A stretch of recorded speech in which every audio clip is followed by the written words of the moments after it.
namoro ou união estável. João e Flávia eram namorados. Veio a pandemia. O que eles decidiram?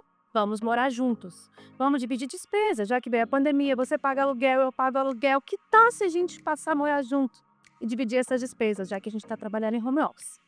E aí, gente, será que esse relacionamento, que era um namoro, se torna automaticamente uma união estável? Essa é a polêmica de hoje, que eu estou aqui com esses amigos da advocacia IBDermano, que são essas vozes do IBD-FADEF, para falarmos sobre esse tema, sobre as diferenças que existem entre namoro, união estável, namoro qualificado, enfim.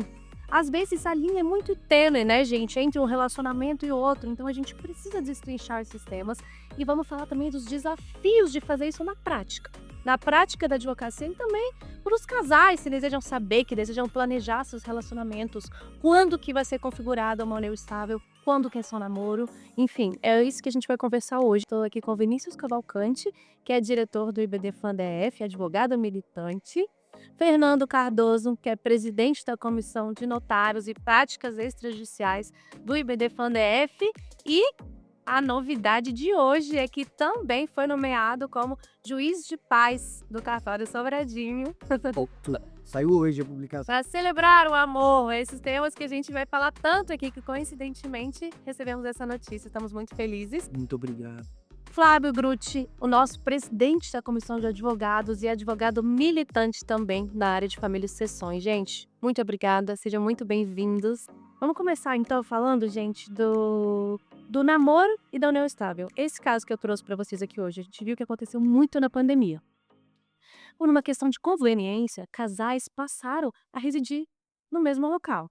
E algumas desses relacionamentos, de fato, se tornaram uniões estáveis, e a gente vai falar um pouco por quê, quais são esses elementos que constituem uma união estável, e alguns não. Alguns, houve essa coabitação justamente por uma questão de conveniência. Vocês lembram daquele caso do STJ, por exemplo, que foi um casal que foi morar no exterior, que era um casal de namorado, foi morar no exterior, e aí brigaram, e um deles tentou o reconhecimento dessa união estável, e não foi reconhecida justamente por isso.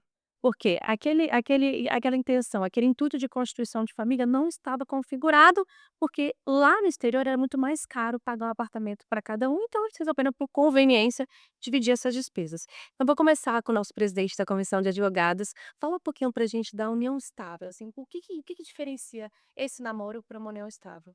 Não, primeiramente, obrigado pelo convite, me sinto muito honrado, parabenizo meu colega, meu amigo Fernando, pela função que vai assumir agora. Cumprimento o Vinícius, meu grande amigo também, é um prazer representar a comissão aqui no IBDFAN. E o fato, Carol, que hoje em dia está muito difícil se relacionar, porque nós não sabemos ao certo se estamos vivendo um namoro simples, um namoro qualificado, ou se estamos noivos, ou se vamos casar, não vamos casar, porque na verdade, às vezes o casal não está em convergência sobre qual a natureza jurídica daquela relação. Às vezes, a mulher pode achar que já está numa união estável, ao passo que o homem acha que não está, e vice-versa. Fato é que até 1994, para se caracterizar uma união estável, era necessário ter 5 anos de convivência ou prole, uma ou outra.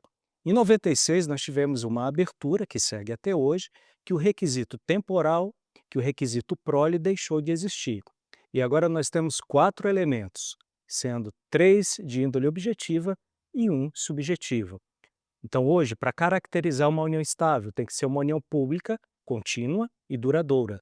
Esses 3 requisitos são os objetivos. E agora vem o mais difícil, o subjetivo, com a finalidade de constituir uma família. Ou seja, hoje você pode ter uma união estável com 6 meses, 2 meses, 1 ano, 2 anos, 3 anos, desde que o juiz, se for um caso litigioso, reconheça que há uma finalidade subjetiva, ou que havia uma finalidade subjetiva de constituir a família.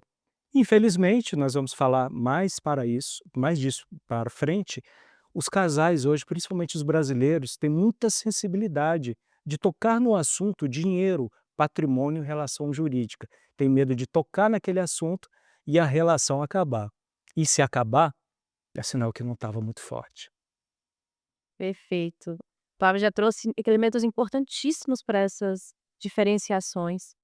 Vinícius, Eu quero entrar um pouquinho na parte extrajudicial para a gente falar dessa segurança que eu posso dar para o meu relacionamento com o Fernando Cardoso, mas eu queria que você falasse um pouquinho também do que você acha importante a gente destacar nesses elementos da união estável que o Flávio já destacou. Ou seja, esse relacionamento para ser uma união estável, ele precisa ser uma união pública, precisa ser um relacionamento público, as pessoas precisam ver aquele casal como um casar mesmo, e eu preciso ter esse intuito de constituição de família que tem que ser presente, né, eu acredito que essa nomenclatura ela deixa uma margem para que algumas pessoas pensem que é algo no futuro, e não, né, aquele casal tem que viver na como se fosse família no presente, ele tem que ostentar essa vivência como família e, além daqueles impedimentos do casamento, que a gente sabe que também para ter esse reconhecimento da união estável eu não posso ter aqueles impedimentos do casamento, então, união pública, contínua, duradoura, contenção de constituição de família entre 2 pessoas, e aí só nessa fala já tem um monte de polêmica para falar, né, Vinícius? Escolhe alguma. Carol, obrigado pelo convite aí de participar desse projeto novo do IBDFAN-DF, junto com queridos colegas, vizinhos de escritório e a prática extrajudicial que eu comento muito com o Fernando, que eu adoro demais, adoro fazer coisas extrajudiciais que tira essa pecha de burocracia das relações familiares. E a união estável realmente é um fenômeno jurídico, né, um fato jurídico, que ele não é formalizado via de regra, que tem que ser uma relação pública, contínua, duradoura e com a intenção de constituir família. Eu gosto de fazer um paralelo também com a relação do direito do trabalho, que para reconhecimento de vínculo de emprego tem que ter os 5 requisitos, se faltar um, já não é vínculo de emprego, é um contrato de trabalho, um contrato civil. Que nem a união estável tem que ter os 4 requisitos, se faltar um deles, que geralmente é a intenção de constituir família, é um mero namoro, um mero relacionamento, no máximo um noivado, que hoje em dia as pessoas estão fazendo muitos contratos de namoro, principalmente quem tem patrimônio, um dos 2 ou ambos, para ficar definido que eles não têm a intenção de constituir família, mas têm a intenção de ter um relacionamento e querem separar relacionamento de questões patrimoniais, que é justamente o que o Flávio falou, que o brasileiro ainda tem muito medo de tratar de questões patrimoniais. A gente vê muito uma questão do testamento, a pessoa primeiro de fazer testamento, porque acha que vai morrer, mas é importante prever o futuro para prevenir litígios e problemas maiores ainda. Excelente. Antes da gente entrar na polêmica do contrato de namoro, que agora nas comemorações do Dia dos Namorados a gente viu muito o meio jurídico, o meio de direito de família falando sobre. Antes de entrar nessa polêmica, Vinícius tocou num ponto importante, que é a natureza jurídica dessas uniões, porque tem muito cliente que nos procura falando assim: "Olha, eu tenho um relacionamento, mas infelizmente eu não tenho uma união estável, porque não registrei, não fiz nada no cartório". Já tem outros casais que a gente sabe que chegam com o registro, mas quando a gente vai averiguar aqueles elementos, lembrando que aquele registro deles é uma mera declaração, uma escritura declaratória, então quando a gente vai analisar esses elementos, a gente vê que essa união estável não existe, ou não como eles alegam. Como, por exemplo, a gente teve um caso aqui no escritório, que era um casal que se divorciou e nos procurou falando: "Olha, voltamos a conviver agora em união estável, queremos o reconhecimento judicial dessa união estável". E era um casal que tinha uma grande diferença de idade entre eles. Daí o que que aconteceu? Na hora da audiência, e os magistrados estão pedindo essas audiências, né, para comprovação desses elementos, pediram para levar testemunha, e na hora da audiência de justificação, eles não tinham testemunha. E aí a gente falou: "Não é possível, né, quando a união estável existe, existem provas", né, vocês concordam? Então assim, não tinha testemunha, eles ficaram meio enrolados, aquilo, chegamos à audiência. A juíza viu aquela situação e falou: "Olha, ou vocês desistem desse pedido, eu vou chamar a União aqui para o processo, para analisar, para investigar, enfim, eventual fraude à previdência com essa união estável que vocês estão querendo reconhecer, que dá para ver que não existe, que não tem prova alguma, vocês não conseguiram comprovar". O que que eu quero dizer com isso? Fernando, aquele casal que vive em união estável, já que aquela escritura é uma escritura declaratória, me explica o que que a gente, como advogado, deve recomendar para tornar aquela união estável mais segura, e o que que a gente deve recomendar também para aquele casal que não está em união estável, o que que ele pode se proteger para que isso tenha mais segurança jurídica naquela relação e como o Flávio falou, para que fique mais aberto entre eles. Vamos lá. Primeiro, quero agradecer a o convite e estar aqui com vocês é um imenso prazer. Estou entre amigos e entre beber-manos. Quero começar falando, Carol, que o seu exemplo inicial é paradigmático. E eu digo porque em 2015, quer dizer, 10 anos atrás, Marco Aurélio Belise trouxe o leading case, é o RESP 1454643. E que ele tratava justamente disso, dessa questão, né, o casal foi para o exterior, e eles dividiam a casa, e lá eles noivaram e decidiram casar no Brasil, na volta. E nesse ínterim, ele adquiriu um imóvel, e a discussão seria sobre esse imóvel, porque já haveria a união estável. E o da decisão foi, como houve um noivado e um casamento projetado para o futuro, naquele momento não havia o intuito de constituição de família. O intuito seria para o futuro, projetado para o futuro. Dali porque seria um namoro qualificado.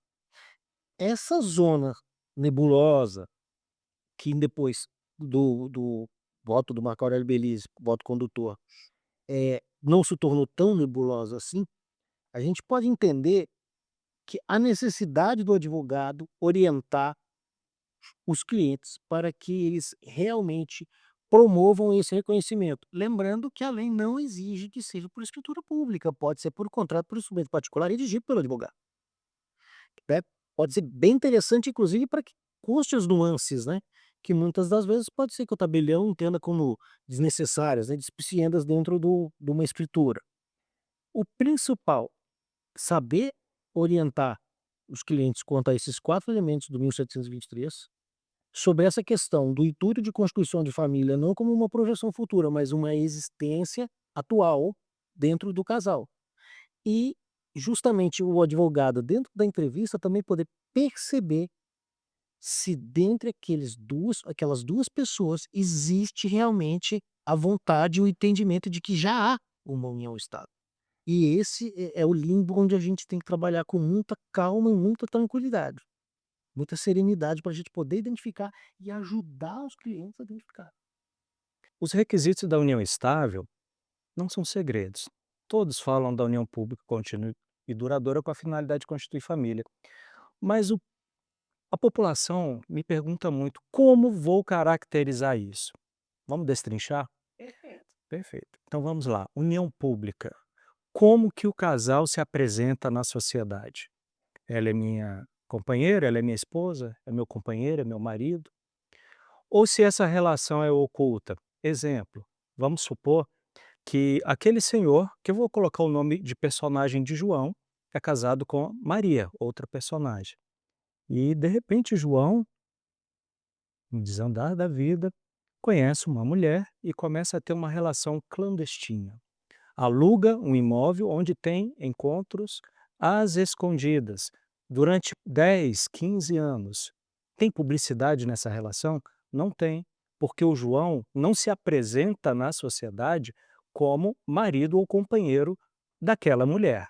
Portanto, a publicidade é como o casal se apresenta na sociedade. Aí nós vamos para outros requisitos que caminham muito próximo. União pública contínua e duradoura. Eu falei que até 94 o requisito temporal era importante, eram 5 anos, agora não mais. Tem que ter uma continuidade, tem que durar um certo tempo, mas nós temos que considerar, por exemplo, se o João e Maria estão vivendo uma união estável, de repente se separam por 4 meses, 6 meses e depois voltam, houve uma ruptura considerável de 6 meses, mas aquelas brigas eventuais de 15 dias, 20 dias, quiçá 30 dias, são pequenos hiatos na relação. E aí não é o suficiente para descaracterizar esses requisitos da continuidade. Esses são os pontos principais para caracterizar os requisitos objetivos. Agora, os subjetivos, como é que o juiz vai atestar se a finalidade era constituir uma família? Afinal, é muito difícil o magistrado se imiscuir no sentimento íntimo dos conviventes para saber qual era a real intenção de ambos. Acontece que os requisitos subjetivos deixam rastros. Então, por exemplo, nos nossos personagens João e Maria, se João colocou Maria como sua dependente no órgão público, colocou como sua dependente no plano de saúde, naquele clube, abriu uma conta corrente, cartão de crédito adicional. Tudo isso são indicativos de que sim, não era uma mera solidariedade. A finalidade era constituir família. E quando isso existe, para que se evite a caracterização da união estável, tem 2 caminhos, que talvez sejam os principais para a bifurcação sobre se é ou não uma união estável. Pegando até esse caso que o Fernando e o Vinícius falaram, então, por exemplo, se você começa a namorar, olha como isso é importante, você começou a namorar, foi ficando sério, sério, sério. O João acha que ainda está namorando, mas a Maria acha que já é uma união estável. O que é interessante você fazer? Ficar noivo. Porque a partir do momento que você fica noivo, você prospecta para o futuro, o casamento, a constituição da família. Então, enquanto você está namorando e ficou noivo, não significa que você já tem uma família, porque o casamento é que vai caracterizar a finalidade subjetiva de qual? De constituir uma família que você projetou para o futuro. E a outra solução que tem é o contrato de namoro.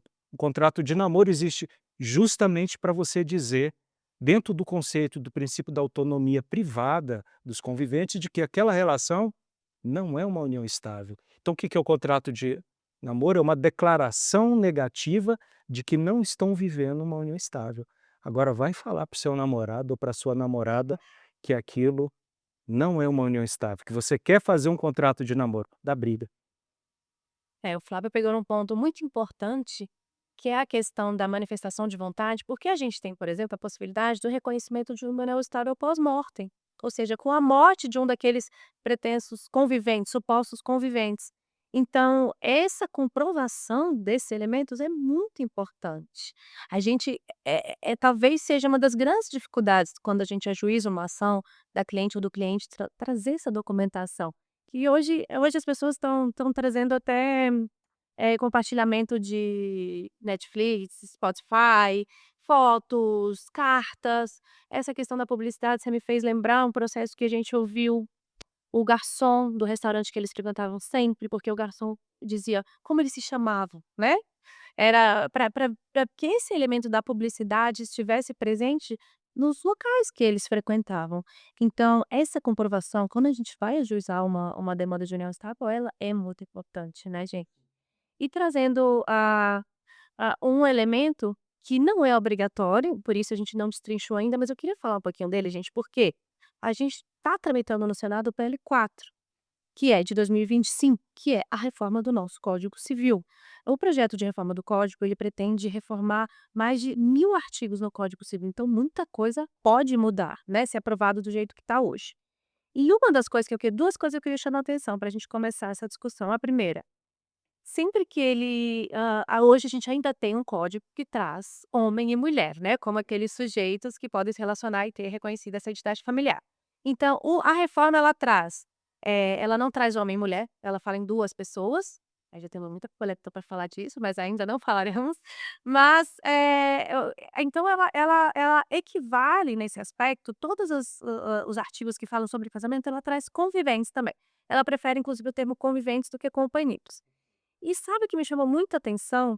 Quando ela fala das obrigações maritais, dos deveres conjugais, ela também equivale o casamento à união estável e traz a coabitação. A gente sabe hoje que a nossa jurisprudência, a grande parte, a jurisprudência dominante não exige a coabitação na união estável. É claro que isso dá muito mais trabalho para a gente reconhecer uma união estável de pessoas que não residem no mesmo local. E esse caso, por exemplo, que a gente falou do exterior, eles residiam no mesmo local, mas não tinham uma união estável. Eu queria saber, agora um pouco do Vinícius e de vocês 2 também, qual a opinião de vocês em relação a essa coabitação? Que a gente sabe hoje com a liberdade que as pessoas têm de se relacionar como bem entendem, né. Às vezes elas decidem cada um tá no seu canto, eu quero constituir uma família, quero, mas você aqui, a gente vizinha, a gente passa os fins de semana juntos, a gente de sexta a domingo, enfim, mas eu quero ter o meu cantinho perto do seu, então vocês acham que essa modificação ela seria um retrocesso Na união estável, que em tese teria mais liberdade em comparação ao casamento, já houve alguma demanda que você teve dificuldade dessa comprovação da coabitação ou que atrapalhou para o reconhecimento da união estável na prática da advocacia de vocês? Bem, Carol, eu acho que se esse requisito for incluído na lei, eu entendo que será um retrocesso. Isso por quê? Hoje, isso não é obrigatório nem para casamento, nem para união estável. E a depender do combinado entre o casal ou de questões profissionais, essa coabitação é impossível. Dou um exemplo: piloto de avião vive viajando para cima e para baixo, trabalhando, e, em tese, morando no trabalho. Ele não coabita com seu cônjuge. Um caminhoneiro também não há essa coabitação.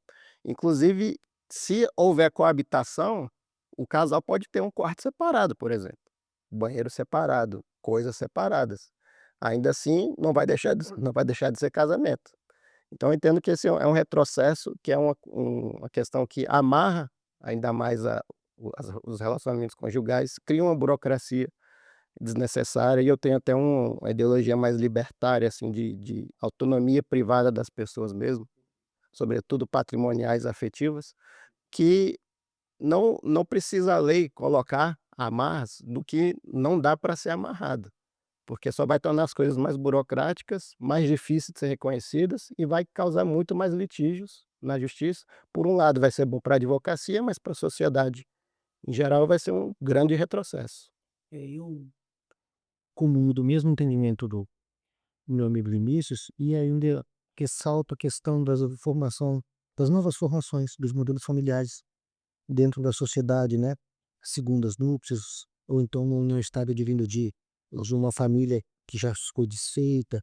Então é muito natural, por exemplo, que pessoas mais velhas queiram cada um ficar na sua casa, porque eu tenho meus filhos, eu tenho meus netos, ali eu recebo, e você vai para lá, e eu vou para sua casa também, e você recebe os seus netos, os seus filhos. E assim a gente fica com mais liberdade para receber os nossos, para termos as nossas intimidades quando nós quisermos, e ao mesmo tempo eu manter minha privacidade. Porque, por incrível que pareça, a gente não trabalha muito com o conceito de privacidade dentro do casamento. Uhum. Mas existe também o espaço do meu eu dentro de nós. Existe a necessidade do reconhecimento do espaço do meu eu. Não é? Nós não sofremos uma despersonificação em virtude da casamento da união estável. O de Nós robótico, precisamos. né? Essa questão do agora nós vivemos, não é bem assim, porque também o meu eu despersonificado, ele vai simplesmente ser um nada. Ele vai ser um nada dentro de uma relação. Afinal, a relação foi formada quando o meu eu apareceu no eu da outra pessoa. E nós dois, os nossos eus, formaram o nós. Quando eu despersonifico e mato o meu eu me torno um nada dentro da relação.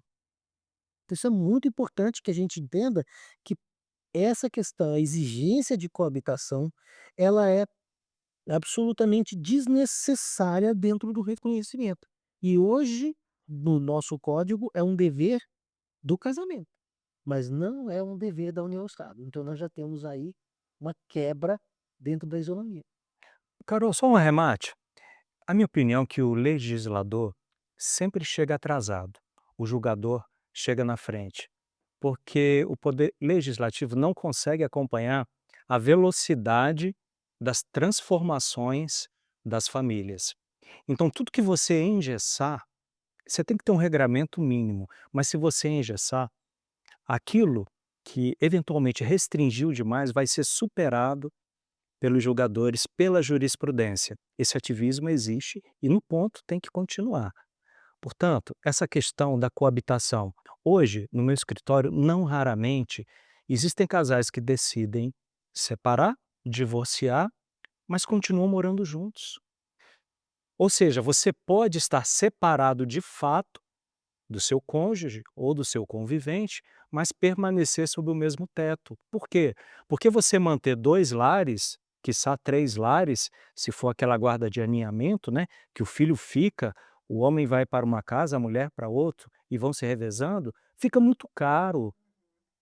Então, essa questão, ela requer uma maturidade dos conviventes ou dos cônjuges para que consultem também advogados especialistas antes de casar e quando já estiverem casados ou em união estável e desejam se separar, que também consultem os advogados especializados para ver como vai regulamentar a separação de fato. Você pode fazer uma escritura pública declaratória de separação de fato e continuar sob o mesmo teto, ou você pode utilizar-se de qualquer outro meio de prova para demonstrar ao juízo que estamos separados de fato, aquele regime de bens não existe mais entre mim e ele ou entre mim e ela, Os deveres conjugais cessaram. cessaram aqueles deveres de praxe, mas nós não temos mais convergência patrimonial. Agora, mais uma vez, o casal que está numa situação dessa tem que ser aberto para tocar no assunto. Ah, não toca. Perfeito. Eu achei muito interessante essa alteração da Flickr-Erhaba, da resolução 571, que alterou a 35 do COJ e trouxe agora de forma expressa essa possibilidade de escritura declaratória da data da separação de fato. A gente tem, às vezes, um litígio que vai até o STJ discutindo a data da separação de fato, porque tem efeitos patrimoniais, né? Um comprou um bem, outro comprou outro bem, ou subrogou, enfim. Então, eu tenho recomendado, quando está naquele momento ainda tranquilo, né? Depois da decisão de se divorciar, para fazer essa escritura no cartório. Até o outro arrumar um namorado ou uma namorada, aí acabou a tranquilidade, porque o amor acaba, mas o sentimento de posse continua, não é? Exatamente, exatamente. Então isso eu achei muito interessante, e o Flávio tocou no assunto. Agora eu queria voltar, que a gente falou muito rapidamente, para o contrato de namoro, que acho que está todo mundo lá, deve estar todo mundo curioso. Então vou soltar aqui algumas pílulas, eu queria que vocês falassem um pouquinho a respeito. Quando fazer esse contrato de namoro? Gente, eu lembro que quando eu vi pela primeira vez, quando eu li a respeito, tem uns 10 anos mais ou menos, tinha um desembargador que falava: "Olha, quando eu vejo um contrato de namoro aqui numa demanda de reconhecimento de união para mim já é união estável, eu já sentencio logo", porque realmente era muito mal visto como uma simples tentativa de afastar uma união estável que de fato existia, né. E eu acho que aos últimos tempos essa questão mudou muito, principalmente com a pandemia. Esses casos de: "Ah, vamos morar juntos? Mas como é que a gente vai nos proteger? Como é que a gente vai deixar tudo claro que é só um namoro, que essa moradia é eventual?". Então eu queria soltar para vocês um pouquinho, perguntar, como aquele casal faz um contrato de namoro, o que pode estar no contrato, o que não pode estar no contrato, quais casos é recomendável fazer isso, né, quais podem ser os benefícios de ter isso por escrito, voltando no que vocês 2 falaram, que é a dificuldade das pessoas quando falam em amor, falar de patrimônio, falar de planejamento, né, sendo que na verdade isso fortalece o relacionamento, quando as coisas estão claras, né, as coisas estão abertas e transparentes, eu acho que torna mais leve a relação. As pessoas conseguem conversar sobre isso. Então eu acho que a tendência é, considerando o texto da reforma também que amplia a autonomia da vontade, a autonomia privada, a tendência é que esses instrumentos que a gente tem, extrajudiciais de negociação, de acordo, eles se fortaleçam. Então considerando isso, eu acho que o contrato de namoro veio para ficar assim, e qual a opinião de vocês? O que que vocês, começando pelo Vinícius, o que que pode ter nesse contrato? Quando que você costuma recomendar? Quando que é interessante fazer? Olha, o contrato de namoro, ele é interessante quando realmente o casal não quer que haja uma união estável, eles não têm intenção de constituir família, eles têm 3 dos 4 requisitos, né, com relação pública, duradoura e contínua, mas se não tiver a intenção de constituir família, é um namoro, não é união estável. O contrato de namoro é recomendável para quando um dos 2 tem patrimônio, e ele quer proteger esse patrimônio, tanto para questões de reconhecimento ou dissolução de união estável ou questões sucessórias. Mas, se a realidade for de união estável, não vai adiantar ter esse contrato, porque como um contrato, apesar de não ser vedado ele não é expressamente previsto em lei esse tipo de contrato, mas deve seguir todos os requisitos. E se for um contrato de namoro visando simular uma inexistência de união estável, ele é nulo, não tem validade nenhuma. Então, o a existência do contrato de namoro por si só não basta para confirmar que aquilo é um namoro. O um namoro que na realidade é união estável, ele é nulo de pleno direito e de nada valerá. Em 2011, eu me debrucei sobre essa questão, estudei por conta própria, parei. Em 2013 eu desenvolvi a primeira minuta de escritura para um cartório, onde eu trabalhava. prefiro não declarar onde é. Foi vetada perentoriamente. Não existe contrato com namoro. Ou é namoro ou é contrato.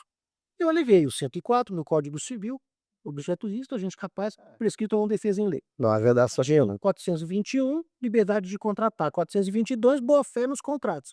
Nada adiantou. Morreu. Mas a primeira minuta em 2013 nós já discutimos. Eu sei de um caso, acho que no Paraná, que o primeiro que eu vi foi 2012. Que eu já vi um precedente de 2012. E vejo que até hoje nós ainda sofremos resistência de doutrina e de parte dos julgadores quanto à validade do contrato de namoro.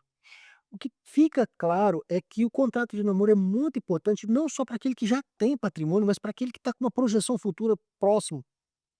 E para querer evitar que aquele relacionamento não declarado possa ser entendido como o regime da comunhão parcial de bens, e ali teria comunicabilidade na construção daquele patrimônio. Então, aquele que está, por exemplo, próximo a adquirir um bem, é aquele que está próximo a receber um certo valor de, talvez uma promoção, certo?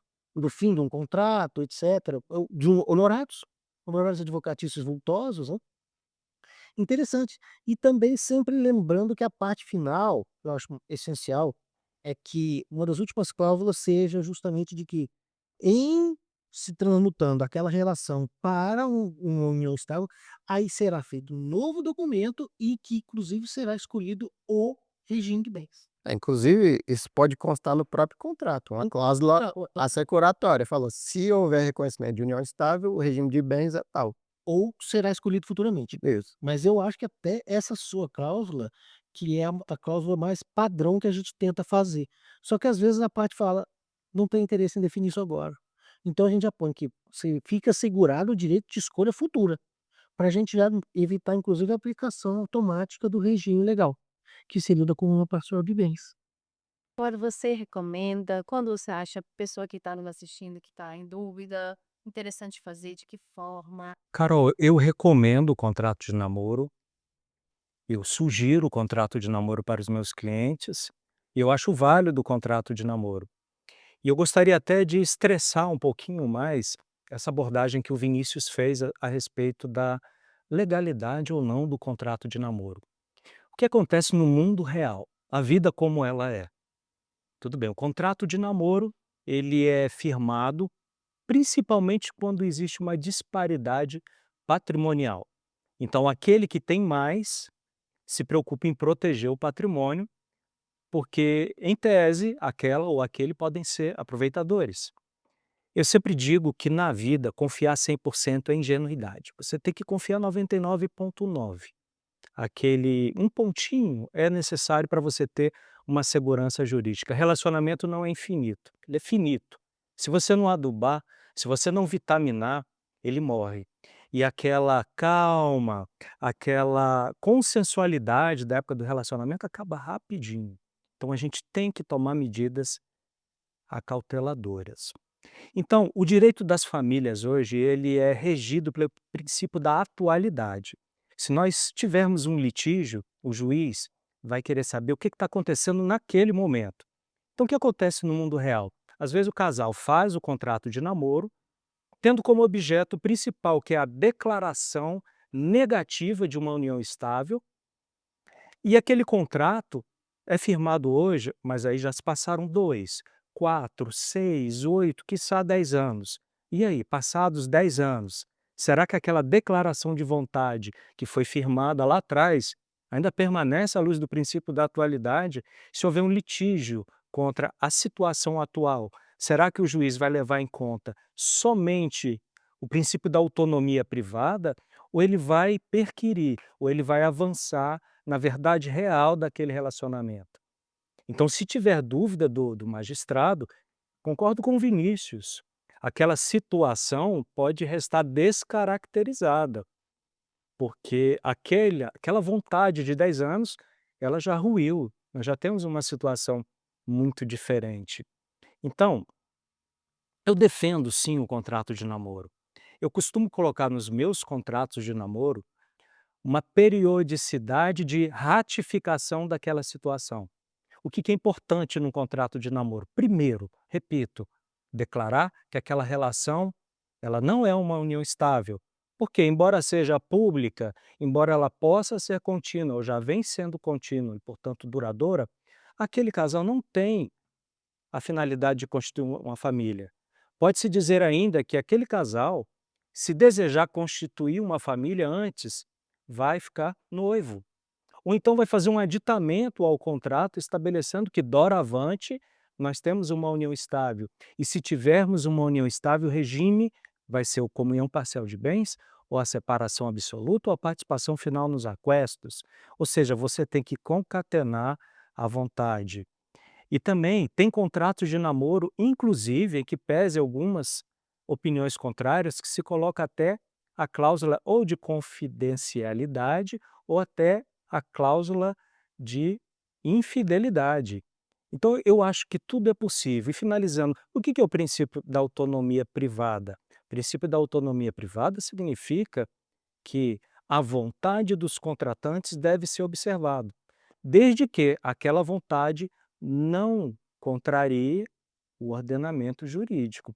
Antes nós tínhamos o princípio da vontade. Da vontade, os contratantes eram livres para pactuar o que quiserem. O pacta sunt servanda, os pactos devem ser cumpridos, era amplo. O magistrado não se intrometia naquela relação. Isso não existe mais desde o Código Civil vigente. A autonomia agora é privada. Tem liberdade? Tem, mas desde que aquela contratação não ofenda legislação ou ordenamento jurídico como um todo. Perfeito, claro. Então, em relação ao contrato de namoro, eu acho que a gente já falou bastante e diante de tudo que vocês falaram, eu, por exemplo, já aconteceu de vir uma situação que era uma simples negatória, uma tentativa de se negar uma união estável que existia, e aí, nesse caso, gente, é muito melhor você fazer uma escritura de união estável ou o registro da união estável, né, escolhendo o regime de bens que aqueles 2 entenderem melhor, ou híbrido, ou os regimes que o Flávio já trouxe aqui pra gente, ou seja, pactuar o patrimônio que vai viger entre eles, é muito melhor você já fazer essa reconciliação estável e deixar tudo às claras do que fazer um instrumento contratual que não vai ter valor nenhum, né. Então a gente nós profissionais, a gente pode fazer essa visão, quando a gente atender o cliente, e sugerir, né, por que ao invés de um contrato que não vai se adequar à realidade, podendo também falar o que vocês falaram, já colocar qual vai ser o regime de bens, se for reconhecido como união estável ou se futuramente aquele relacionamento evoluir para uma união estável, mas também que já faça a união estável já pactuando o regime de bens que eles decidirem, que definir, né. E aí me chama a atenção uma outra coisa, um outro assunto que eu queria entrar com vocês. Queria que vocês falassem um pouquinho, essa liberdade da escolha do regime de bens da união estável, porque também muita gente acha que na união estável é a comunhão parcial, pronto, é o regime geral.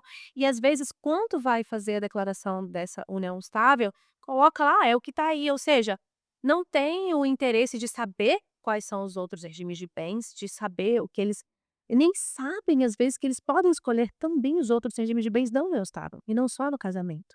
Então, pegando esse gancho, Vini, e fazendo uma outra pergunta, que é que eu já quero que vocês falem também. A gente ainda vê muita gente falando: "Ó, agora quer dizer que agora tá tudo igual, casamento e união estável, né".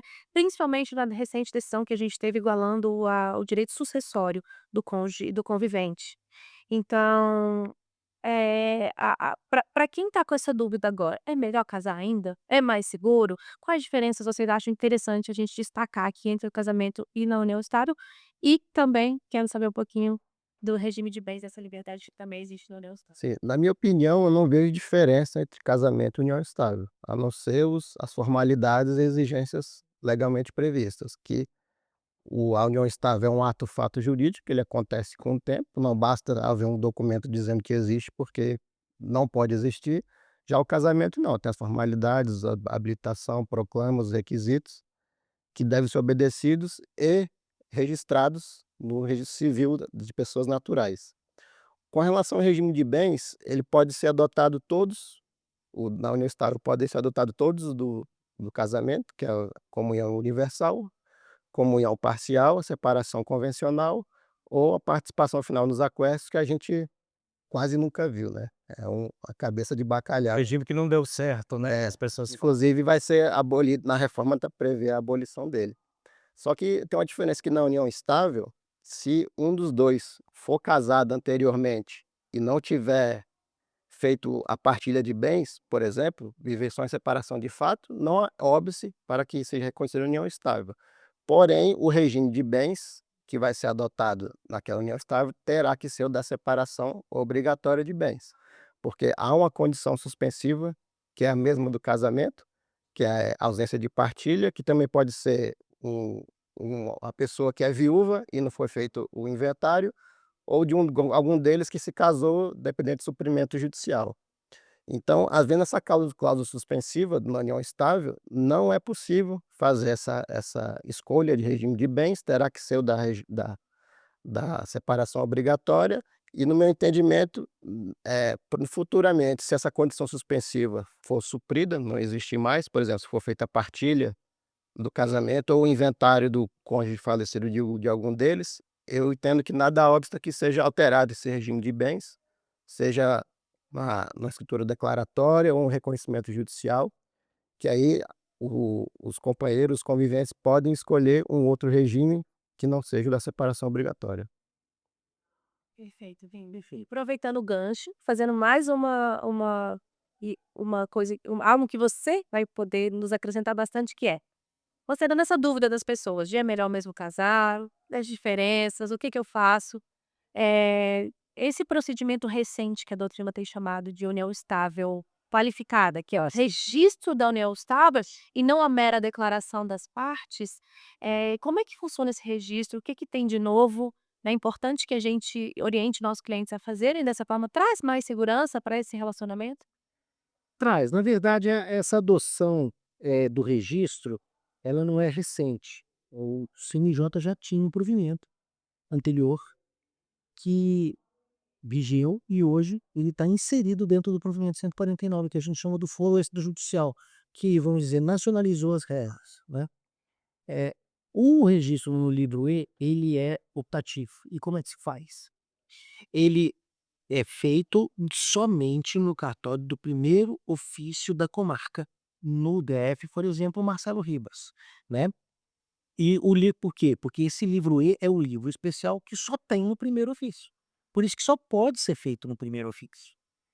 Ele traz uma segunda publicidade para a união estável, que é a publicidade própria do casamento. Por quê? Se a gente imaginar que pela Lei 8.935, que rege o tabelião, né, a atividade dos tabeliães e dos registradores, a gente entende que ali e no 215 do Código Civil a gente já tem essa pública dos tabeliães, sim, na lavratura das escrituras. E os acervos são públicos, tirando o testamento, acervo público. Então já tem a publicidade. Mas faltava a publicidade registral própria do casamento, porque tem a certidão de casamento expedida pelo registrador das pessoas naturais. Faltava isso. Isso é possível hoje, então é possível registrar uma união estável no livro E e ter uma certidão de união estável. É possível, sim. Então não é uma novidade, mas agora houve uma ampliação, não é? Inclusive com possibilidade, por exemplo, de alteração de nomes com registro. A gente pode fazer alteração de nomes com inclusão e supressão de sobrenomes. Do convivente, eu não gosto de companheiro. Eu sempre falei isso nas aulas da ESA antigamente, falava muito também com o Flávio Grutti lá nas salas dos professores, né? Companheiro é com quem se divide o pão, convivente é com quem se divide a vida, né? É uma coisa mais de alma, mais bela do que somente o pão, né? Fernando, explica pra gente o que que é o livro E. Muita gente me pergunta isso. Esse é um livro especial e que se faz alguns registros, entende? Principalmente também, por exemplo, da interdição, né? O livro, por exemplo, da emancipação, ele é um livro próprio desses atos. O casamento Também interior, casamento no exterior e o divórcio no exterior também. Então, ele é um livro essencial, mas ele é um livro que só tem naquele ofício da comarca. primeiro. Só no primeiro e só nele, tão somente. Essa ampliação dessa possibilidade de registro é interessante, mas você vai pôr a duplicidade da publicidade, né? Ao mesmo tempo, por exemplo, é que você pode ter uma publicidade não registral e ao mesmo tempo não registral no sentido de pessoa no cartório das pessoas naturais, mas você pode ter um contrato de união estável por instrumento particular e registrar em títulos e documentos. É possível? Também não é possível. Então você teria uma outra publicidade, que não seria nem a notarial e nem a registral das pessoas naturais, mas você teria de títulos e documentos. Agora, o livro realmente veio facilitar bastante e trazer uma ampliação, né, dos direitos. E uma consequência também, Fernando, é que o registro da união estável, ela é averbada na certidão de nascimento e casamento dos conviventes, tal como é feito no casamento e Isso. no óbito das pessoas, ou seja, tem até a tripla publicidade, né? Teria Na certidão no próprio registro, na certidão de união estável e na certidão de nascimento dos conviventes, que vai ficar averbado. É verdade. E até a gente conversava sobre isso antes do início do programa, não é? Que a gente já tentava fazer essa publicidade dessas anotações nos registros civis, como o casamento é feito, por exemplo, na certidão de nascimento, nos registros de nascimento, a gente tentava fazer já só com a escritura da união estável. Que, aliás, é interessante a gente conversar também sobre essa questão, porque a gente tem, às vezes, a percepção de que essa união estável ela tem natureza meramente declaratória. Será que a escritura de união estável ela tem meramente declaratória? Por óbvio que não, ela também é constitutiva, né? Ela também é constitutiva de direitos. Daí a importância, mais uma vez, do reconhecimento da união estável, da necessidade documental. Por quê? Porque ela constitui. Ela constitui deveres, ela constitui questão patrimonial, não é verdade? Então existe o aspecto constitutivo da natureza, né, da própria união estável, no reconhecimento. Inclusive para terceiros, por exemplo, uma compra e venda de imóvel, por isso, se um deles convive em união estável e declara lá que é solteiro, não está errado, mas se não disser que convive em união estável e aquela venda foi efetivada, houver uma dissolução dessa união estável, aí a venda não contou com a outorga do outro, pode haver uma anulação desse primeiro contrato. Ou seja, é segurança jurídica para os conviventes e para terceiros. Então note que tem essa parte constitutiva, esse aspecto é muito importante. E aí, mais uma vez, o livro E dá mais publicidade ainda. É. E outra questão interessante que eu até te perguntei antes do programa é aquela averiguação do tabelião nesse registro qualificado, como a doutrina tem chamado, a averiguação daqueles elementos presentes, né, são solicitados vários documentos para constituir aquele registro de união estável, né, então existe uma averiguação, uma análise. Existe uma averiguação, essa análise que você fala, a gente tem inclusive uma conversa que parece muito disfarçada Pode ter oitiva, né? com os conviventes. A gente conversa ali. Por quê? Naquela conversa, sem a formalidade de dizer, a partir de agora estamos fazendo uma entrevista para verificação dos elementos, mas aí perceber se não tem alguma coação, se tem certeza mesmo do que está fazendo, se, sabe? A gente conversa ali. É uma É conversa. uma simulação. O próprio pessoal quem trabalha em cartório aprende isso naturalmente, que essas conversas são importantes, para perceber, por exemplo, se os elementos, que permitem um divórcio, por exemplo, em cartório, se estão presentes, às vezes já interrompe. Então é importante, porque a gente já conversou com casais que estavam ali para fazer constituição de meio estado e a pessoa não sabia nada sobre o regime de bens e estava colocando o regime de bens. Então, não é melhor consultar um advogado? A gente também, quando trabalha em cartório, pode-se fazer também, né? Porque é um dos deveres do tabelião e dos seus prepostos instruir as pessoas. E aí, onde está baseado? Está no artigo 4 da 8.935, quando fala que ele tem que interferir e orientar as partes sobre os negócios jurídicos que elas pretendem tabular. E a gente pode colocar união estável, não só declaratória, como constitutiva, e um negócio jurídico. E aí, então, o tabelião pode olhar e falar, realmente, o que está acontecendo aqui? Será que isso não é uma simulação, como ele mesmo disse? Isso aqui.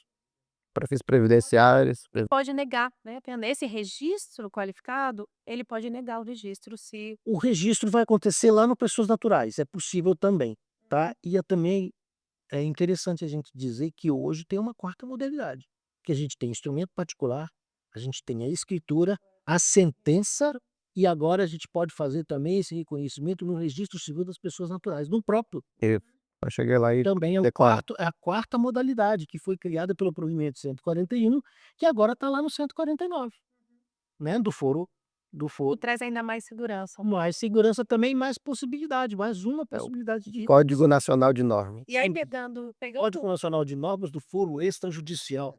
Provimento sênior. pegando esse gancho, Leonardo, da sentença, Flávio, a gente também trabalha para o servidor público aqui, ainda existe muita negativa administrativa de pensão por morte, por exemplo, né, porque eles pedem alguns documentos dessa união estável, muitas vezes a pessoa tem a declaração, mas alguns outros documentos são falhos, então a gente tem que pleitear judicialmente.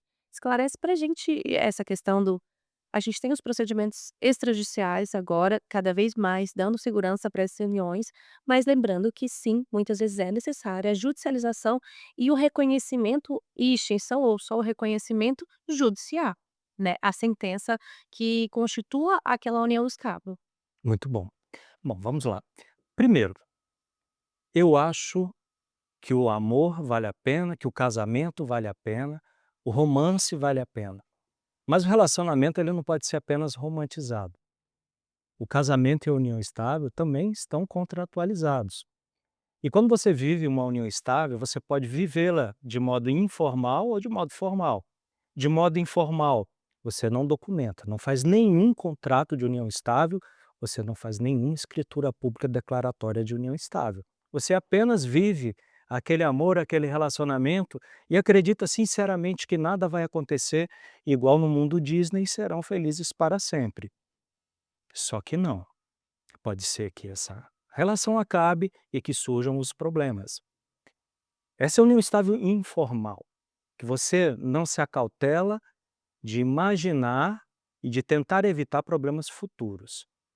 E a união estável formal é aquela que você está devidamente contratualizado. Muito bem, o que acontece na vida real? Eu já trabalhei no STJ, no Supremo e no Conselho Nacional de Justiça, e essas demandas administrativas eram muito frequentes. Alguns tribunais, a exemplo do STJ, já estabeleceu regramento interno, no qual aqueles interessados já poderiam pactuar, indicar o outro ou a outra como conviventes, e no caso de não ter sido previamente indicado, já havia uma relação de documentos, no mínimo 3, que o interessado, o viúvo ou a viúva, deveriam apresentar para fazer jus à pensão vitalícia, por exemplo. E como aconteciam os problemas e ocasiões em que nós recomendávamos que buscasse o judiciário. Por exemplo, se nós tivéssemos alguma dúvida sobre aqueles documentos que foram apresentados, um prévio juízo de delibação. O que é o juízo de delibação? Aquele juízo, abre aspas, juízo, que éramos administração, de que algo estava errado no paraíso. Outro ponto, quando compareciam mais de um ou mais de uma interessados ou interessados naquela pensão. Nós sabemos que uniões estáveis, segundo a jurisprudência, não podem ser plurimas e concomitantes. Uma, via de regra, vai ser a concubina ou o concubino. Então, objetivamente, quando que nós recomendávamos que se buscasse o judiciário? Quando nós constatávamos alguma dúvida naquela relação, externada nos documentos elencados no regramento interno administrativo do tribunal, ou quando acudiam mais de um interessados. Eu já analisei casos que apareceram 3 companheiras para o mesmo falecido. E aí quem é que vai dirimir esse litígio? Judiciário. Nós não temos instrução probatória, dilação probatória na administração. E aí nós indeferíamos e esperávamos o resultado do julgamento. Agora, finalizando, isso é muito importante para os não juristas, quiçá para os juristas também. Me perguntam muito, Flávio, a união estável ela pode ser documentada por contrato escrito particular feito pelo advogado? Pode, o Código Civil autoriza. Mas também eu posso recorrer à escritura pública? Também pode. Qual é a vantagem de uma e qual é a vantagem de outra?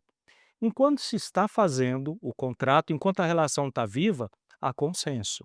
Mas quando ela rui, há dissenso, há ódio, há sentimento, há desejo de vingança, há uma série de sentimentos negativos. E aquele documento, eventualmente, pode ser contestado. O que é mais fácil de você infirmar no sentido de enfraquecer? Um documento particular ou um documento lavrado em cartório que goza de presunção relativa de veracidade? É claro que o documento lavrado perante o tabelião, em tese, tem mais robustez jurídica, porque fica difícil eventualmente você dizer: "Ah, aquele documento, ele pode ser anulado porque é eivado de erro, dolo ou coação", mas estava na frente do tabelião. Então, se aquele contratante ou aquele declarante estivesse eventualmente coagido, o tabelião, que tem fé pública, não lavraria a escritura pública. Então, objetivamente, quando que a escritura pública ela é melhor que o documento particular? Na hipótese de eventualmente houver uma discussão, um litígio sobre o conteúdo daquele objeto. Em tese, é mais fácil você anular um documento particular, desde que presente os requisitos de erro, dolo ou coação, por exemplo, do que você anular uma escritura pública, porque a escritura pública tem aquela ideia de presunção relativa de veracidade. E finalizando, quando você vai fazer um documento particular, você pode inserir, eventualmente, comandos que o tabelião certamente não inseriria. A exemplo de uma renúncia, olha só, olha que interessante, a exemplo de uma renúncia ao direito sucessório. No ordenamento jurídico vigente, a renúncia à pretensão sucessória ela é considerada nula por causa do pacta de Corvina, o mau agouro, né, o corvo. Então hoje o tabelião ele não vai inserir na escritura pública, porque é nulo, segundo o ordenamento jurídico. Mas no documento particular eu posso inserir, mesmo sabendo que é nulo, porque amanhã ou depois a jurisprudência muda ou o Código Civil muda. E é previsão do PL4, Exatamente. renúncia antecipada da herança. Queria falar uma palavra a respeito de, já que tocou em questão previdenciária, é pouco conhecido, não é novo, não é recente. Mas como nós estamos tratando aqui não só para a comunidade jurídica, mas muitas pessoas certamente verão esse programa pelo assunto, pelo impacto, nós temos que entender o que é uma escritura pública declaratória. Quando a escritura pública declaratória envolve mais de uma pessoa e todas elas declaram, ela firma entre eles essa declaração como veracidade. Perfeito? Então, existe escritura pública declaratória unilateral? Existe, se for em relação somente a mim. Quando nós temos uma escritura pública declaratória que envolve duas pessoas de uma só tá declarando, é possível lavrar essa escritura pública declaratória? Sim, é possível. Ela não faz prova do fato, mas ela faz prova contra o declarante. Ela sozinha não pode fazer prova. Então, eu não posso declarar que eu tenho uma união estável com uma pessoa, unilateralmente eu não faço prova desse fato, mas eu faço prova contra mim mesmo. Ela pode obter essa certidão e levar no meu empregador, ou então no meu plano de saúde, e solicitar a inclusão. Tem a mesma força de um documento particular. Porque eu estou fazendo prova contra mim mesmo, e ela não declarou nada àquela outra pessoa. Por que eu toquei nesse assunto? Porque é muito pouco conhecido da comunidade jurídica, mas é muito importante para as pessoas mais humildes. Hoje, não, aliás, desculpe o hoje, não é novidade. Nós fazemos escrituras públicas declaratórias unilaterais de reconhecimento de declaração de união-estado, pós-mortem, e o INSS aceita. O sobrevivente, o convivente sobrevivente, chega com 3 testemunhas, leva os documentos, faz as declarações que tiver, desde quando, etc. E as testemunhas também declaram e nós fazemos isso aqui. Quem não sabe Então, desse é uma lavatório? alteração da 571, né? Não, eu já fazemos há muito tempo. Nós já fazemos há muito tempo isso. Fazemos, ó, é porque eu já trabalhei em cartório, a gente sempre se sente como de cartório, eu não faço mais parte né, não componho mais o conjunto. Mas está na essência, não vai embora. Exatamente, nunca vai embora. Mas é interessante porque, além de desconhecido esse remédio, quando a gente falava para as pessoas humildes, humildes mesmo, gente que às vezes não tinha o dinheiro para levar as testemunhas com ônibus, pagando ônibus. E ela falava: "Meu Deus, isso é aceito pelo INSS?" Sabe por que o INSS passou a aceitar, Vinícius? Porque eles falavam: "Meu Deus do céu, nós só vamos atrasar e depois ter que pagar corrigido." Porque se tem 3 testemunhas, as 3 testemunhas vão ser ouvidas aqui. Se tem esse documento que ela está falando, se tem os filhos aqui que geram presunção dentro do INSS, que gera presunção dos filhos em comum ali de ter união estável. Para que nós vamos atrasar isso? 1 ano para depois ter que pagar corrigido? Não, eles aceitam. E pouca gente sabe disso. Na verdade, quando você falou o caso que eu me referi aqui, a resolução solucionou, era quando o companheiro é o único herdeiro, né, da união estável, que antes ele não tinha o que fazer, ele tinha que acessar judicialmente, ingressar judicialmente para obter essa herança, né, e agora essa 571 alterou a 35 e possibilitou quando o companheiro haver o único ex-reconhecimento da união estável, correto? Isso, mas desde que tenha esse reconhecimento, e aí nós vamos esbarrar numa questão muito interessante que a gente conversava, né, Vinícius? Como a importância do registro do livro E. Uhum. Porque tem muito tabelião que fala: não, tudo bem, tem uma escritura pública aqui, mas eu não sei se eles permaneciam juntos até a morte da pessoa. Não foi isso que aconteceu? A gente estava discutindo no grupo, né? Sim. No nosso grupo do BDFan. O tabelião não aceitou. Mas tem uma escritura pública. Tá aqui, ó, tá lavrada. Não tem anotação de que houve a dissolução da união estável. Então a presunção de existência. E, no entanto, não aceitou. Aí, se tivesse o registro no livro E, nós entendemos, eu e Vinícius, de que ali tem uma presunção maior e de que ele obrigatoriamente teria que aceitar. Oi, gente, papo maravilhoso. A gente teria muita coisa para falar ainda de união estável, que realmente relacionamento e patrimônio, né, são temas que interessam a todos, temas que a gente consegue destrinchar e ficaria a tarde inteira aqui falando. Mas eu queria finalizar com uma polêmica. Adoro temas polêmicos, né? O Flávio já soltou um pouquinho esse assunto que eu estava deixando para o final, mas eu quero saber de vocês a opinião mesmo. Primeiro, a gente sabe que existem relacionamentos entre 3 pessoas, né. Hoje a gente ainda tem um código que fala homem e mulher, mas a gente sabe que existem pessoas se relacionando, mais de 2 pessoas se relacionando. E o projeto de lei número 4 de reforma, ele fala entre 2 pessoas, sepultando essa possibilidade de qualquer reconhecimento quando o relacionamento envolve mais de 2 pessoas. E o CNJ proibiu recentemente, foi ano passado, Fernando? Não, Retrasado, do 23. T2. 22, proibiu, essas escrituras declaratórias, né, ou seja, hoje as pessoas que os trisais, conhecidos como trisais em relações poliafetivas, poliamorosas, eles não podem ir ao cartório e declarar que convivem, né, que tem um relacionamento entre 3 pessoas, ou seja, uma entidade familiar ali entre 3 pessoas, mesmo sendo uma declaração. E a gente sabe que, como o Flávio falou, a legislação ela é muito atrasada em relação às transformações sociais, né. O judiciário ele acompanha, assim, também, logo depois que ocorrem as transformações da vida real, demoram para bater a porta do judiciário, demoram para ser reconhecidas. Então hoje a gente tem uma vedação total dos relacionamentos entre 3 pessoas, 2 ou mais, e a gente tem também a vedação total das uniões paralelas. Como o nosso tema é união estável, a gente já falou que uma união estável, para ser reconhecida, precisa ser pública, contínua e duradoura, com o objetivo de constituição de família, entre 2 pessoas, um relacionamento afetivo entre 2 pessoas, desde que, dentre todos daquelas proibições para se casar está ser casado. Ou seja, eu não posso ter um reconhecimento de uma união estável se eu sou casado, a não ser que esteja separado de fato, né, tem aquela exceção.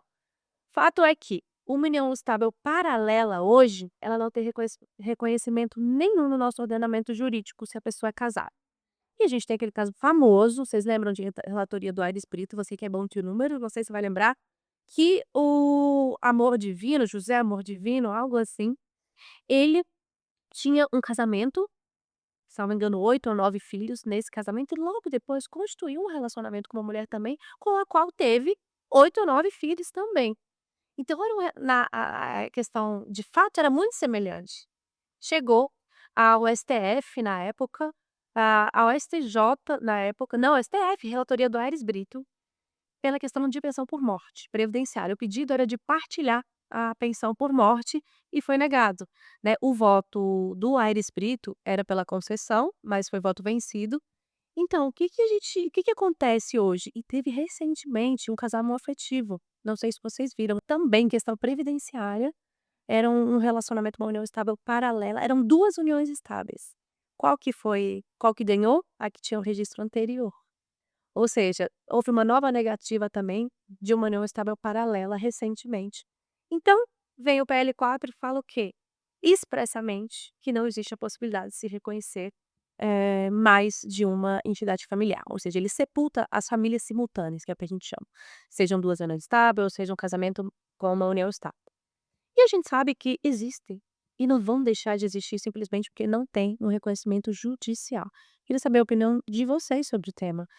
Esse caso do amor divino é um caso que provoca muitas discussões jurídicas justamente por ter uma questão de fato muito semelhante, né.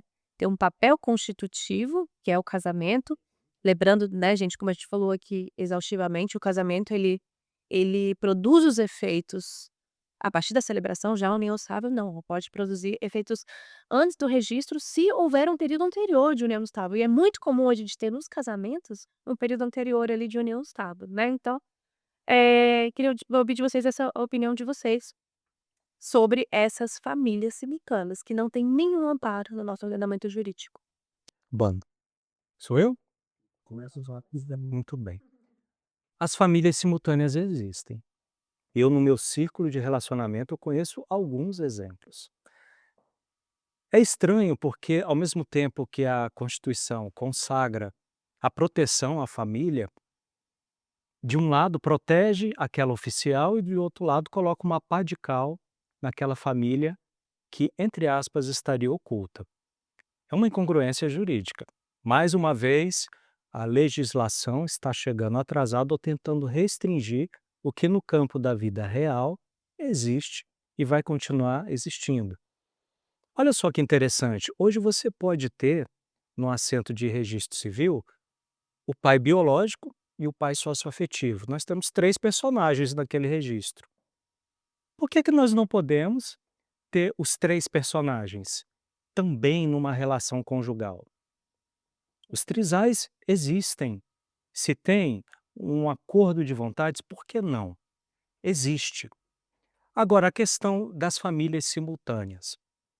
O STJ tem 2 precedentes, eu não tenho boa memória para números, não é? Que era justamente uma situação em que um homem manteve durante várias décadas a esposa e a segunda mulher, que nós chamamos de concubina. Por quê? Porque o STJ não reconheceu como uma companheira ou uma convivente em união estável. Por quê? Porque este homem era casado e não separado de fato. Ele mantinha relação marital e concomitantemente a outra mulher. Isso durou 20, 30 anos, até que chegou o momento que aquela mulher já tinha 65 anos, quiçá 68 anos, e o sujeito morreu. O sujeito fez essa situação, manteve essa situação e morreu, deixou para os outros decidirem. O que o STJ falou? Não se admite as uniões estáveis concomitantes. Não se admite o reconhecimento de uma união estável se o sujeito era casado e não separado de fato. Mas, à luz do princípio da dignidade da pessoa humana e da proteção familiar, nesse caso específico, foi deferido que a viúva casada e a outra viúva, que seria uma concubina, dividissem a pensão. Por quê? Aquela situação existia, mas não havia, à luz do princípio da legalidade, uma legislação que albergasse aquela relação.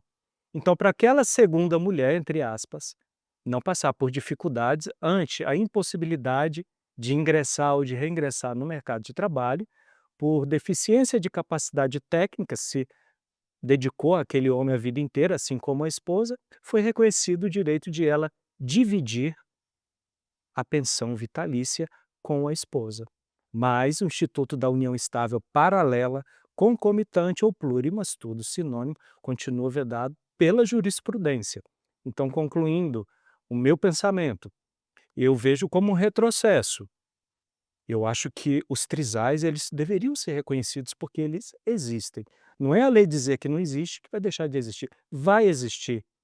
Eu acho também que as uniões estáveis concomitantes mereciam um tratamento mais sensível, porque a lei não vai apagar aquilo que existe no mundo real. É a minha opinião. Vamos lá? Bem, 2 são as escrituras que eu conheço, que lavradas, que tratam de essa multiafetividade, né, ou relação de mais de do casal, chama trisal ou quadrisal, que tem também. É uma de Tupã, interior de São Paulo, extremamente bem redigida. É claro que tinha que ser uma tabeliã, né. Mesmo toda a sensibilidade, ela fez os considerandos, ela nossa, foi sensacional, assim. E uma outra do Rio de Janeiro. Esse pedido de providências, se eu me lembro bem, o IBDFAN Nacional atuou muito contra o pedido de providências. E um dos conselheiros teve o desplante de falar: "Não, porque tem consequências previdenciárias". Quais as consequências previdenciárias? Vai ter para quem recebe, não para quem paga. Não tem aumento de orçamento? Não tem onerosidade alguma. Eu pergunto, há quanto tempo no mundo nós proibimos homicídio? Ele deixou de existir? Tráfico de droga deixou de existir? E tema bem sensível, estupro, violação, deixou de existir? É proibido. Enquanto nós tivermos uma sociedade que entende que o que eu não concordo não pode existir, é uma sociedade avestruz. Vamos enfiar a cabeça no chão, fingir que não existe. Nós não podemos negar a existência, porque não deixará de existir, porque não há o doutor CE. O tema 1236 foi a respeito, salvo engano, no STF, tem, se não me engano, 1236 das famílias paralelas, o reconhecimento das uniões paralelas. É um tema, eu sei que é muito sensível para a sociedade, para a moral média, eu sei que nós somos permeados pela cristandade, que isso também é algo que tem que ser considerado dentro do seio da sociedade. Só que o que nós temos que perceber é que onde a gente cria essa proibição no âmbito familiar, a gente pode deixar alguém é, violado, a gente pode deixar alguém desamparado. E essa pessoa, ela não vai deixar de existir e ela vai sofrer as consequências da nossa teimosia, da nossa renitência, por não reconhecermos aquilo que de fato existe. Não seria melhor regulamentar? Nós não seríamos uma sociedade mais madura se regulamentássemos ao invés de simplesmente dizer: "Não pode existir porque eu não quero que exista e se existir eu simplesmente não reconheço", e as pessoas que pagam os seus preços? Não seria mais prudente, inteligente? Fica a pergunta para você.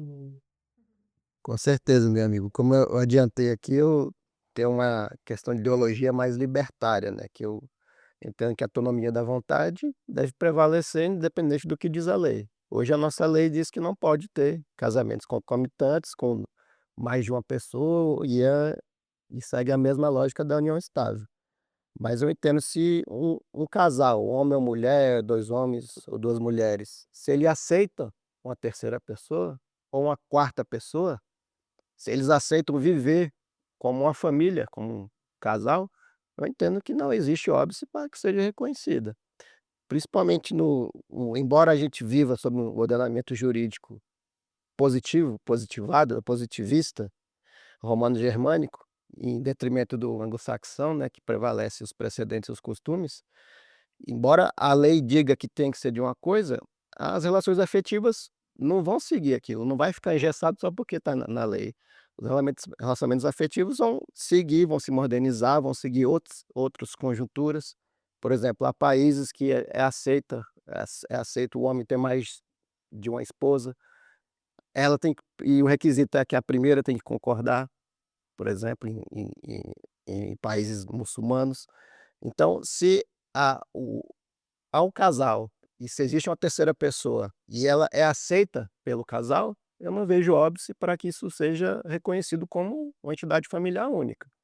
Agora, se for uma relação, esse paralela, mas somente tolerada por para quem não tem essa relação fora do casamento, aí já Conhecida, né? ou desconhecida, mas aí eu já vejo uma questão, assim, a se discutir, porque se ela for somente tolerada, se sabe e não fala nada, mas não concorda, aí já é um óbice, assim, para ser analisado caso a caso, mas se for de acordo com os os primeiros casais, né, os 2 primeiros, que exista uma terceira ou quarta pessoa, para mim também não vejo óbvio que fosse reconhecido, mas infelizmente nosso ordenamento e jurisprudência ainda não aceita. Muito bom, eu achei muito interessante o paralelo que o Fábio trouxe e pensei na seguinte situação: um pai biológico, um trisal vivendo junto, um pai biológico, uma mãe biológica e uma mãe socioafetiva, por exemplo. A multiparentalidade pode não ser reconhecida, né. Ou seja, é possível hoje essa criança ter 2 mães e um pai perfeitamente, mas o relacionamento, a entidade familiar não, né. Por que não? Pois é, por que não? Mas pode ter, por exemplo, os 3 serem biológicos. Pega o material biológico do pai, uma da mãe e uma outra mãe gera. Não houve uma decisão recente nesse Ou sentido? seja, eles não são ambos pai e mães, por exemplo? E se eles se Um relacionarem entre si, eles não vão ter reconhecido o relacionamento, a entidade familiar, Não, só a parentalidade. mas a parentalidade sim. Sim. E a questão, por exemplo, a gente pode substituir meação, não é, por condomínio. Porque se no âmbito de uma relação de 3 pessoas, elas adquirirem onerosamente patrimônio, na hora da partilha, um terço para cada, não é? Se for pelo regime da, por exemplo, da comunhão parcial de bens, então nós não temos problemas. Exato. Na questão, previdenciária, por exemplo, surgiria somente dividia 50 por exemplo, para os sobreviventes, então não há Fernando, eventos que sustentem. até 2017, se não me engano, na Lei 8.112, que rege o regime jurídico do servidor federal, era autorizada a pensão por morte ser dividida entre a viúva e a ex-esposa que recebia alimentos. Tá vendo? Ou seja, não tinha, dupla conjugalidade, né, mas era aceito que Não era a pensão por morte fosse dividida. É. Tá vendo? Aí a pessoa fala: "Como é que nós vamos explicar na escola os filhos tendo mais de um pai e mais de uma mãe?" Explica também aquele que não tem pai, Isso. o que é na muito mesma certidão, o que é muito pior. não é? Então, Em 2023 tivemos recorde de crianças sem o registro do pai. olha que coisa, que absurdo, olha que crime. E mesmo com todas essas facilidades de reconhecimento, né, inclusive do provimento 16, que depois foi para o 140, todo mundo, foi todos os provimentos. Inclusive, um spoiler, no próximo episódio falaremos também de uma proposta da reforma, que é justamente essa notificação extrajudicial da paternidade, da suposta paternidade, que se houver uma negativa, o registrador vai ter poderes para registrar essa criança em nome daquele que se negou a fazer o exame. Isso é o Polê pô, exato. Mas, gente, muito obrigada. Foi uma conversa muito boa, muito qualificada, muito prazerosa. Tenho certeza que quem está nos assistindo vai gostar muito. E vocês queriam dar algumas palavras finais? Carol, só agradecer e dizer que eu posso até dizer em nome de nós 3 aqui que a gente ama ser do IBDFAN, estar no IBDFAN, trabalhar pelo IBDFAN. Não ganhamos remuneração nenhuma, mas ganhamos muitas amizades, muitos conhecimentos, muito network. E quem ainda tem dúvida de associar o IBDFAN, fica aqui uma palhinha do que o IBDFAN pode te proporcionar, do que você pode participar e melhorar como profissional e pessoa também. Perfeito. Eu também quero agradecer, esse convite e ter esse privilégio de estar com você, Vinícius, você, meu amigo Flávio Grutti, minha presidente, Carol Sena, e fazer minhas as palavras do Vinícius. O que você está fazendo no lado aí, por você ainda não está conosco aqui no IBDFAN. Imagina esse tipo de conversa maravilhosa que você pode ter com seus colegas dentro do grupo, do grupão que a gente chama, do grupo das comissões, dos grupos menores das comissões, e eventualmente a gente se encontra também fora, né, encontros menores, encontros maiores, por exemplo, como a nossa festa junina no Belefã, como o nosso congresso, que foi sensacional, como a gente conversou sobre isso. Então, não faz sentido você estar aí e não estar aqui conosco, em BBDFã, e fazer parte dessa família que vem ser irmão com a gente. E chegou a minha vez. Pois é, concordo, ratifico tudo que meus colegas disseram, mas eu falo especialmente com quem está nos ouvindo. Todo mundo, em algum momento da vida, já pensou em se separar. nós não conseguimos evitar pensamentos, nós conseguimos controlar os pensamentos. Então, se você está numa relação e você tem um desconforto íntimo, silencioso, quase oculto, você começa a perceber que algo vai mal nessa relação, que você está numa relação informal, eu acho que é o momento de falar sobre isso, de consultar um advogado especialista, saber como será ou como seria o day after, quais são os direitos que você pode resguardar, o que você pode fazer. Se você está num namoro que não sabe se é união estável, ou se você está numa união estável e você não sabe se vai casar, ou se você está casado e não sabe se vai separar. Porque muitas pessoas prolongam o casamento com medo de sofrer. É uma diferença entre permanecer no inferno conhecido, que é uma relação desgastada, e subir um degrau e ir para, quem sabe, o paraíso ainda desconhecido. Para você tomar uma decisão dessa, você tem que pensar e saber o que o ordenamento jurídico te assegura. Então, vocês que estão nos escutando e nesse momento está me escutando, se você tem esse desconforto íntimo, essa dúvida silenciosa sobre o que fazer, pense como será o day after. Se está na informalidade, corre para a formalidade. São as vozes qualificadíssimas do nosso BD Fan DF. Muito obrigado a todos vocês que nos assistiram. E nos encontramos no próximo episódio com mais discussões profundas e importantes sobre o direito às famílias de sucessão. Até lá!